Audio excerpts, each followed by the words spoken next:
বাংলাদেশের সংসদীয় এলাকা ঝিনাইদহ ৪-এর সংসদ সদস্য যখন ১২ই মে দর্শনা গেদে সীমান্ত দিয়ে ঠিক স্থানীয় সময়ে 2:40 গেদে সীমান্ত দিয়ে ভারতে প্রবেশ করেন এবং তারপর যেটি জানা যায় তিনি এসেছিলেন উত্তর ২৪ পরগনা ব্যারাকপুর পুলিশ কমিশনারেটের এই যে আমি এই মুহূর্তে দাঁড়িয়ে রয়েছি বরানগর এলাকার মণ্ডলপাড়ার লেনের এই বাড়িতে জনৈক গোপাল বিশ্বাস তার এটি বাড়ি, একটি বিলাসবহুল বাড়ি। এই বাড়িতেই কিন্তু সাংসদ এখানে উঠেছিলেন বলে যিনি জিডি করেছেন অর্থাৎ বরানগর থানায় যে সাধারণ ডায়েরি করেছেন সেখানে কিন্তু পরিষ্কার উল্লেখ করেছেন এবং একটি গাড়িতে করে এখান থেকে তিনি গেছেন এবং তিনি বলেছেন যে ফিরে আসবেন।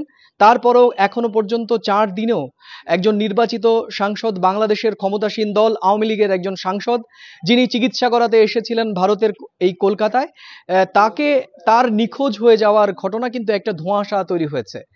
কলকাতার বাংলাদেশ উপদূতাবাস থেকে গোটা বিষয়টি দিল্লিকে জানানো হয়েছে। মুখ্যমন্ত্রী মমতা বন্দ্যোপাধ্যায়ের যে প্রশাসন, তৃণমূলের প্রশাসন, তাকেও জানানো হয়েছে।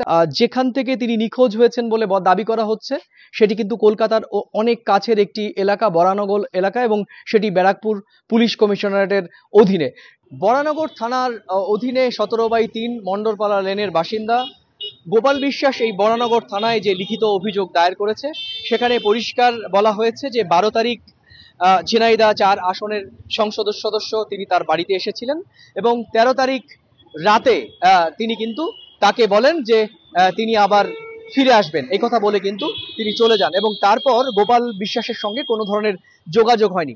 তবে জিডিতে তিনি আরো উল্লেখ করেছেন যে 15 তারিখ সবশেষে হোয়াটসঅ্যাপ মারফতে কথা হয়েছে তার সঙ্গে এবং তিনি বলেছেন তিনি নিরাপদে আছেন এবং দিল্লিতে রয়েছেন। সবশেষ যখন 3 দিনেও তার মোবাইলে আবার ফোন করে সংযোগ স্থাপন করা সম্ভব হয়নি তখন কিন্তু এই উত্তর 24 পরগনার ব্যারাকপুর পুলিশ কমিশনারেটের অন্তর্গত এই বরানগর থানায় লিখিত অভিযোগ করতে বাধ্য হন এই গোপাল বিশ্বাস। তবে সব শেষ খবর যেটি জানা গেছে, এখানে যিনি গোটা বিষয়টি তদন্ত করছেন, তদন্ত প্রক্রিয়া শুরু হয়েছে।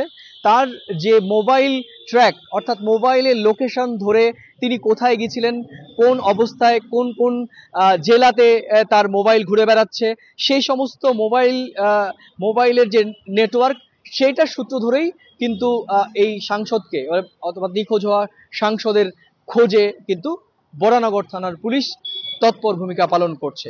অন্ততপক্ষে পুলিশ সূত্রে এমনটাই নিশ্চিত করা হচ্ছে। উত্তর 24 পরগনার বরানগর থেকে সুব্রত আচার্য, সময় সংবাদ।